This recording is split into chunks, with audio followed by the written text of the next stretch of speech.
Hi everyone, welcome to the channel of Political Science Tutorials. In this video, we are going to discuss about a dominating political ideology, liberalism and its types. This ideology is mainly about freedom. Individual's freedom is in the center point of this ideology. Freedom from what? Freedom of individuals from authoritarian rule. And we have to keep in mind that the history of England, Western Europe and America for the last 300 years is closely associated with the evolution and development of liberal thought. Here the mentioned word evolution indicates different phases of changing economic, social and political situations. At the same time, the contribution of different thinkers from different field and different time helped to develop this concept. So, to understand the concept of liberalism as an ideology, we have to understand the changing context and the thoughts of different thinkers clearly. To understand liberalism, two notions are important. First notion is liberals were against hereditary privilege, state religion, absolute monarchy and divine right of kings. And second one is they promoted the values of individual liberty, equality, economic freedom, limited and representative government and rule of law.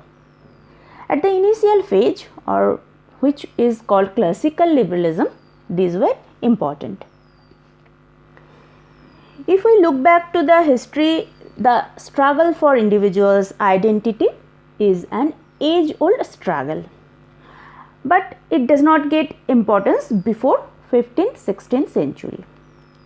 It was the time of the Renaissance and Reformation in Europe, means Enlightenment.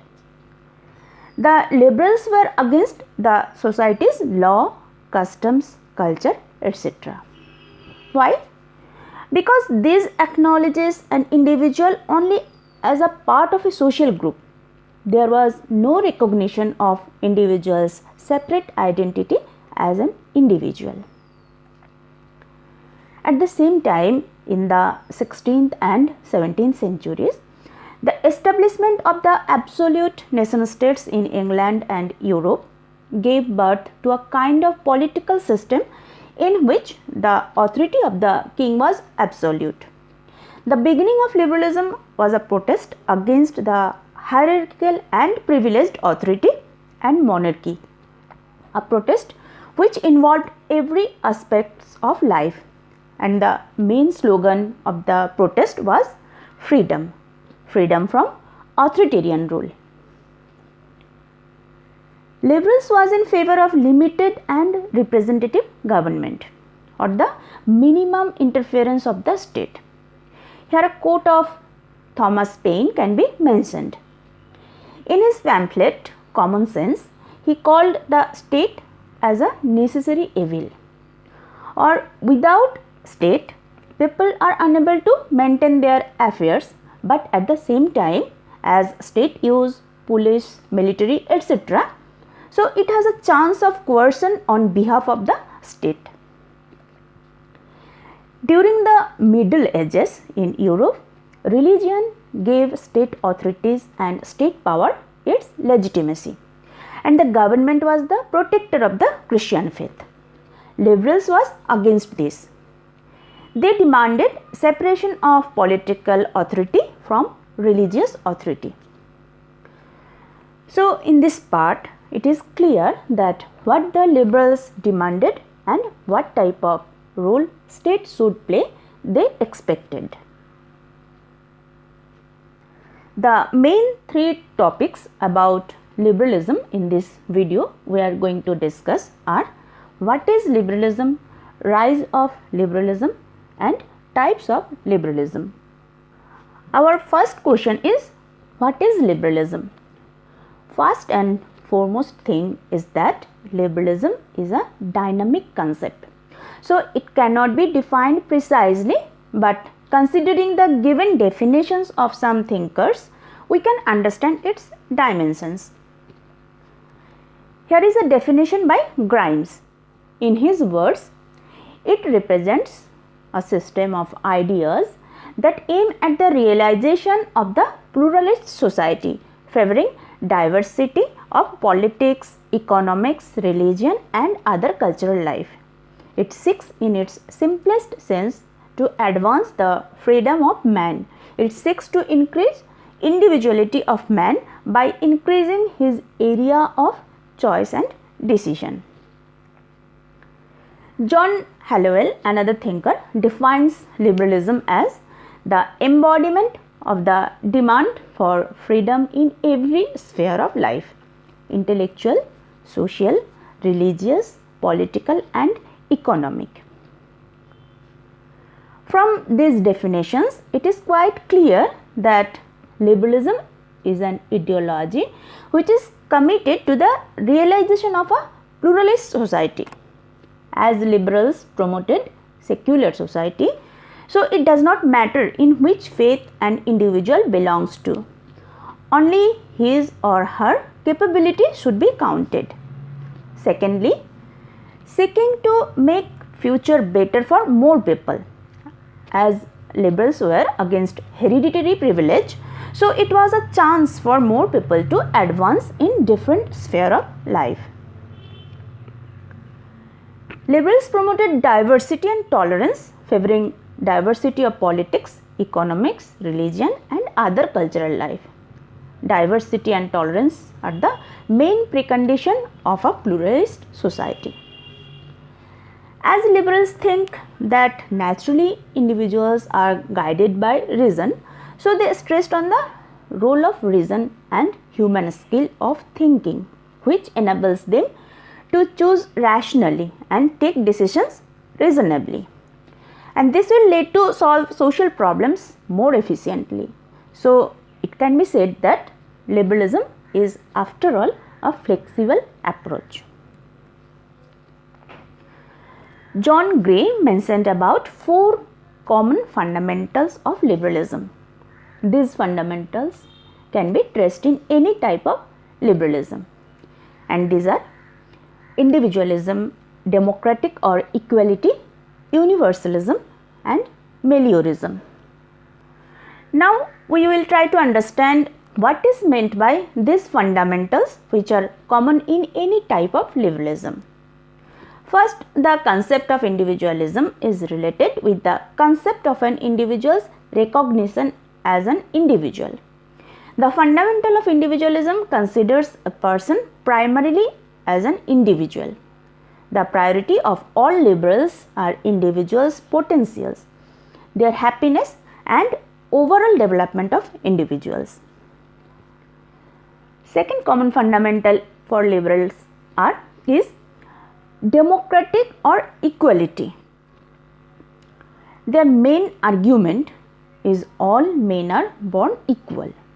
In legal front, that is in the eyes of law, all individuals are equal, and in political sphere, every individual should enjoy equal political rights. As it is quite natural that every person has their own type of potential, so everyone should get equal chance and state should not restrain them to develop their potentials. Third fundamental is universalism, means naturally human beings are guided by some moral principles, or they have a common moral sense irrespective of any culture. In other words, they have a sense of what is good and what is bad irrespective of their background. If they have a chance to develop their morality through education and other means, then there is a chance to use their freedom by self-moral guidance. Meliorism, or fourth fundamental, assures the belief that the world can be made better by human effort. It is considered as the foundation of contemporary liberal democracy and human rights, which is now an important concern globally, and also is a basic component of liberalism. Meliorism accepts that naturally human beings are guided by reason, and if there is an environment where they can act freely guided by reason, their effort can make the world better. These were the main points about what is liberalism. Now we will move on to second part of this video about rise of liberalism. The modern ideology of liberalism can be traced back to the humanism, which was a movement in thought, literature and art, and which focused not on religion but on what is to be human. It can be said its indirect result was liberalism, which challenged the authority of the established church in Renaissance Europe, and more particularly to the 17th and 18th century British and French Enlightenment thinkers, and the movement towards self-government in colonial America. The term liberal has been in use since the 14th century, but the term was first employed in Spain in 1812 or in the early part of the 19th century. By the 1840s, the term was widely recognized throughout Europe in relation to a distinctive set of political ideas. Here one point should be noted that though the process of liberal thinking started from 15th-16th century as a systematic political idea, it started to spread from 19th century. Liberalism first became an influential theory when it became popular among theorists and economists in the Western world. Liberalism forbidden the notions common at the time of hereditary privilege, state religion, absolute monarchy and the divine right of kings, already mentioned in the introductory part. Social contract theorists like Hobbes and Locke viewed that a political entity like state was established to protect natural rights of individuals through the social contract. Means they defied the theory that king is the representative of God on earth. Rather, they promoted the theory that state has been created to protect individuals' interest. Perhaps you know that Locke is often credited as the father of liberalism, because in his opinion, rulers were subject to the consent of the governed. The word consent is an important word. In Locke's political philosophy, consent plays a central role, and that private individuals had a fundamental right to life, liberty and property. If you have studied about Locke's social contract theory, it was characterized by opposition to authoritarianism, and he gave the right to change the government if it fails to protect people's natural rights. Another social contract theorist, Rousseau, argued for a natural freedom for mankind and for changes in the political and social arrangements based around the idea that society can restrain natural human liberty but not obliterate or destroy or eliminate its nature. Rousseau was in view that each person knows their own interest best and that man is born free, and education was sufficient to restrain him within society. Rousseau believed that the good individual or good citizen should not put their private ambitions first. His concept of general will permitted only morally legitimate sovereign, which rocked the base of monarchical society of his age. The idea of natural rights by John Locke, Rousseau and other thinkers played a key role in providing the ideological justification for the American and the French revolutions and in the further development of liberalism. In the late French Enlightenment, Voltaire argued on intellectual grounds for the establishment of a constitutional monarchy. In France, Voltaire is known for his advocacy of freedom of speech, freedom of religion, and separation of church and state. Another thinker, J.S. Mill, popularized and expanded liberal ideas in the mid-19th century, particularly in his book On Liberty, which was published in the year 1859, and other works. He also propounded a utilitarian justification of liberalism, in which the moral worth of the economic system is determined solely by its contribution to overall utility in maximizing happiness or pleasure among all people.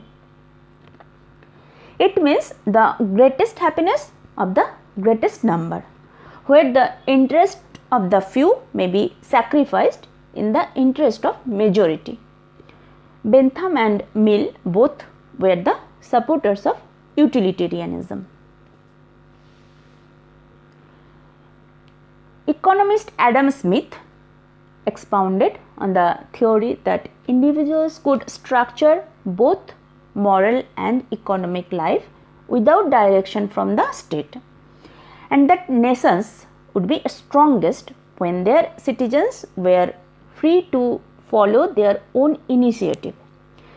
In his influential book, The Wealth of Nations, which was published in the year 1776, he argued that it is natural that the market, under certain conditions, would naturally regulate itself and would produce more than the heavily restricted markets that were the norm at the time. Liberal thinkers defended the principle of laissez-faire, which implies the least interference of the state in the economic activities of individuals. French physiocrats, or who believe that wealth of nations was derived solely from the value of land agriculture or land development, established the idea of laissez-faire economics as an injunction against government interference with trade. Now our last section of this video is about types of liberalism: classical, modern, and neoliberalism. The features of classical liberalism, mainly which we have discussed in the part Rise of Liberalism. This is also called 19th century liberalism. In this phase, mainly negative type of freedom has been promoted. Negative freedom means where individual can enjoy liberty without any constraints. In this sense, early liberals resisted any type of authoritarian obstruction. In the latter stage, as state intervention was welcomed by liberals, so it was the stage of positive liberalism or welfare liberalism, which is also called modern liberalism. And in the contemporary era, the form of liberalism is called neoliberalism. We will try to understand these types and phases of liberalism one by one. Classical liberal thinkers were in view that civil society and the state are artificial institutions created by individuals to serve the common interest of people. The liberal theory developed in two main directions: individualism and utilitarianism. Individualism focused on the individual as a rational creature. It required that individuals' dignity, independent existence, and judgment should be given full recognition while making public policy and decisions. Mainly John Locke and Adam Smith are the early exponents of individualism. On the other hand, utilitarianism stands for the greatest happiness of the greatest number, where the interest of the few may be sacrificed in the interest of majority. Bentham and Mill are the supporters of utilitarianism. Here one point should be noted that John Stuart Mill sought to modify utilitarianism and the principle of laissez-faire on philosophical grounds, which paved the way for the theory of welfare state. The concept of positive liberty can be traced in his philosophy. Then T.H. Green sought to add a moral dimension to liberalism, or what is morally right and wrong that should be considered, and thus advanced a full-fledged theory of welfare state. So the root of modern liberalism was also in the thought of some whom we know as classical liberals. Classical liberals stressed on strict meritocracy, or you can say followed Herbert Spencer's theory of survival of the fittest on both economic and moral grounds. The result was a wide gap among rich and poor. By the end of the 19th century, some serious consequences of the Industrial Revolution and laissez-faire market occurred in the form of rising of capitalism. The main problem was that the profit had concentrated in the hands of a small number of industrialists. The result of the Industrial Revolution was the production of goods and services at a massive level, but masses could not afford to buy. Markets became glutted, or you can say supply exceeds demand, and the system periodically came to a near halt in periods of stagnation that finally resulted in the Great Depression, which took place mostly in 1930s. Why this situation occurred? Because in laissez-faire economy, the industrialist class used its power not only in economic decision making, but also influenced and controlled government to limit competition and obstruct social reforms. The result of this was a wide gap among rich and poor. It became the main drawbacks of classical liberalism, that is the laissez-faire market economy. For different social, economic and political crises, classical liberal ideas faced challenges. From the late 19th century onwards, the progress of industrialization led liberals to question and in some ways to revise the ideas of early liberalism.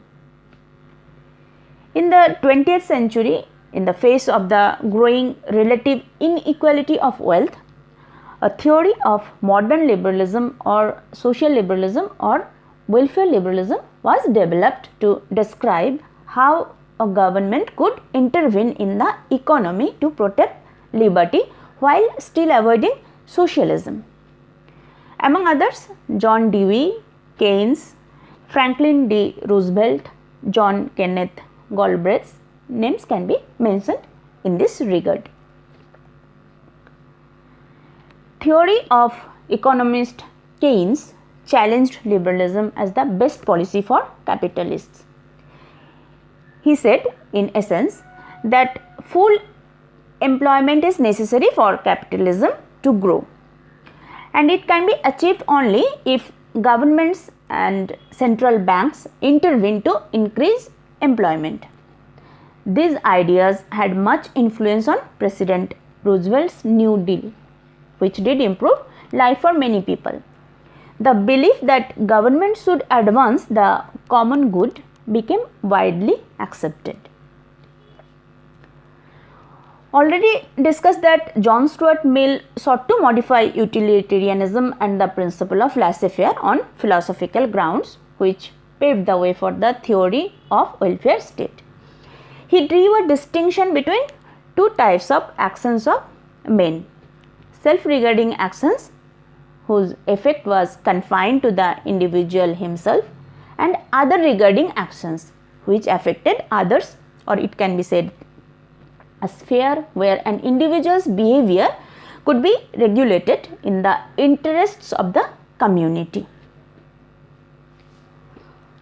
Hobhouse and Lasky advocated that private property was not an absolute right and that the state must secure the welfare of the people.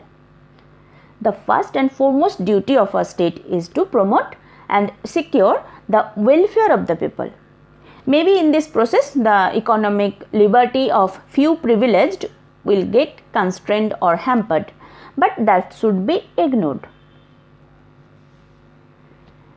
The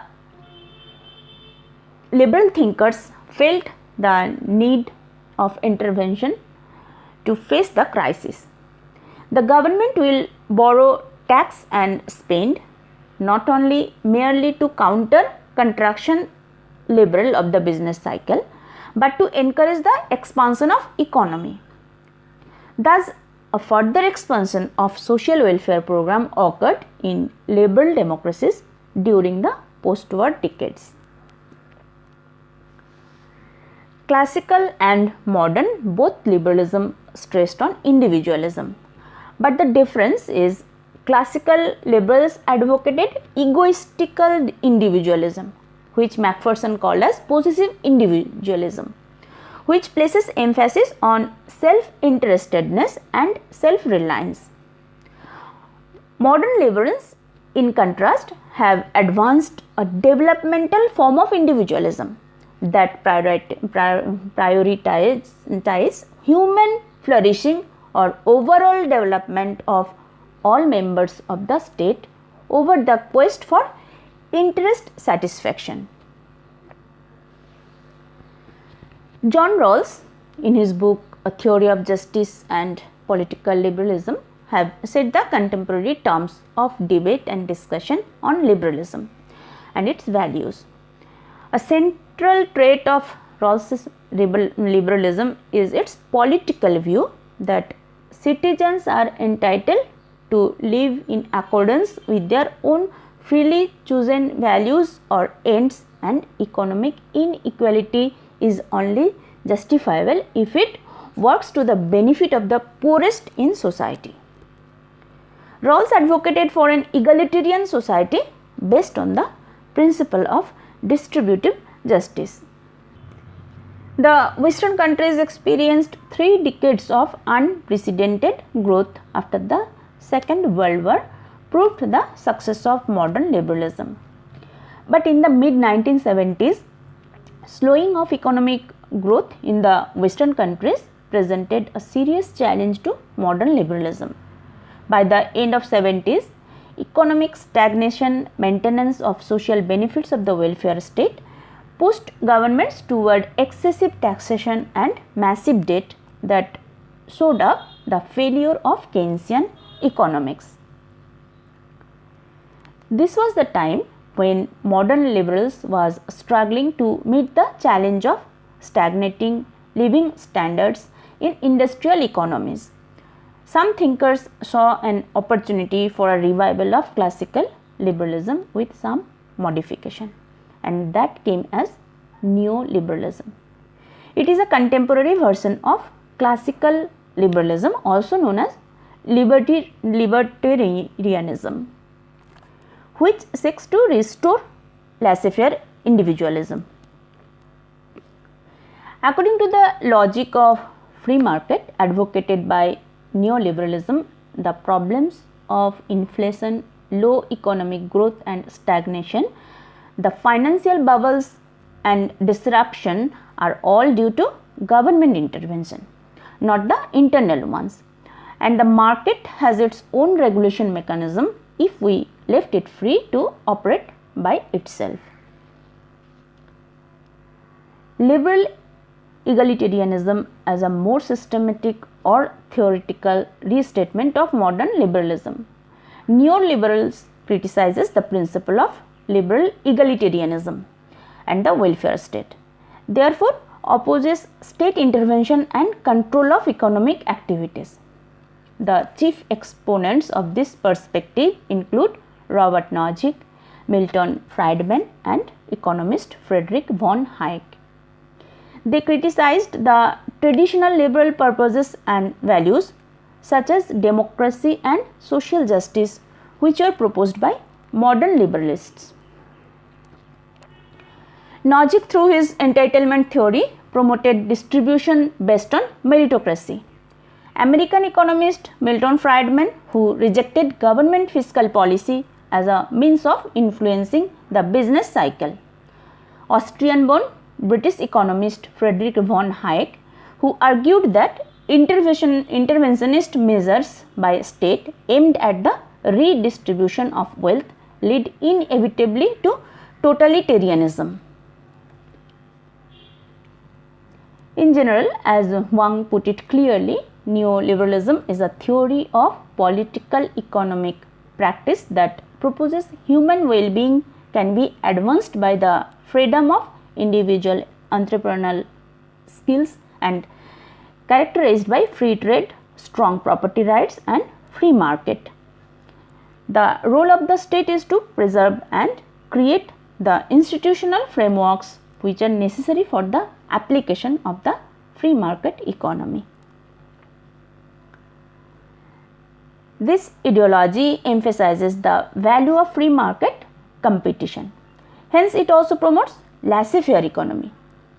Furthermore, it promotes minimal state intervention in economic and social affairs, and its commitment to the freedom of trade and capital. The theory of these neoliberalists, enthusiastically embraced by the major conservative political parties in Britain and the United States, which achieved power with the lengthy administrations of British Prime Minister Margaret Thatcher and the US President Ronald Reagan. Thatcherism and Reaganism dominated the socio-political economic discourse for a long time. Then the Western neoliberalism ideology came to practice in the third world countries through the Washington Consensus proposed by John Williamson in the 1980s, who promote foreign direct investment, deregulation, tax reform, reduction in public expenditure, competitive exchange rate, trade liberalization, financial deregulation and privatization.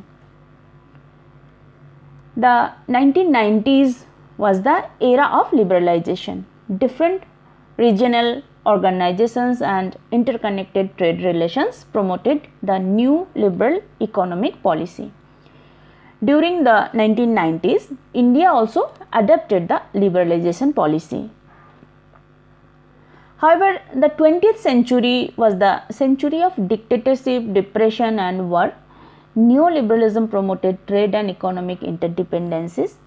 The 21st century is facing an economic crisis that is testing liberalism, especially after the Euro crisis of 2009, which is preceded by the global financial crisis of 2007. Many scholars think that in this neoliberal market economy, the world is not facing war of tanks but a war of banks. We know that classical view of individualism was possessive individualism. This view of human nature has changed in the 20th century in modern liberalism.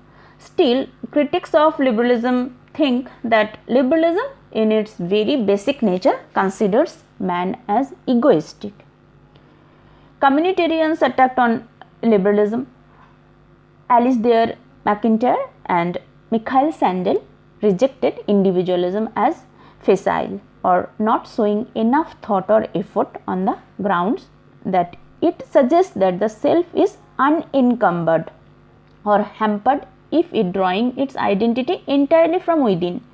The development of self is not possible from within, rather it developed in a social, historical or cultural context. So they put a great emphasis on community good. Feminists, as they argue that society is male dominated, they think that liberalism as an ideology promotes the politics of difference. Liberals cannot recognize the significance of gender differences, and the conception of personhood by liberals is dominated by male traits and characteristics. In conclusion, we can say that during the last 100 years, liberalism had to face the challenges of other ideologies and political movements such as democracy, Marxism, socialism, and fascism. In the changing context, liberalism absorbed the popular principles of democracy and socialism to a great extent in the concept of the welfare state, fought with fascism with great strength but could not overcome Marxism. But in 1990s, with the fall of the socialist regimes in the former Soviet Union and Eastern Europe and the withering away of socialist ideology, classical liberalism is once again becoming the dominant ideology as neoliberalism in the contemporary world. It cannot be ignored that liberalism supported for a number of principles including extensive freedom of thought, freedom of speech, limitations on the power of governments, the application of the rule of law, a market economy, and transparent and democratic system of government.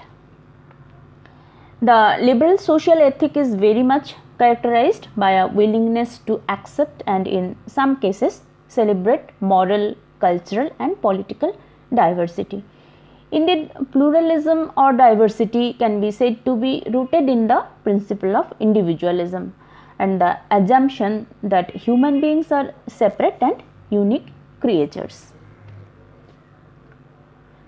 John Gray therefore argued that the true successor to liberalism is pluralism, the strength of which is that it accepts both liberal and non-liberal values and institutions as equally legitimate. Hope the discussion about liberalism and its types and other points are now clear to you. We'll come back with new video. Thanks for watching.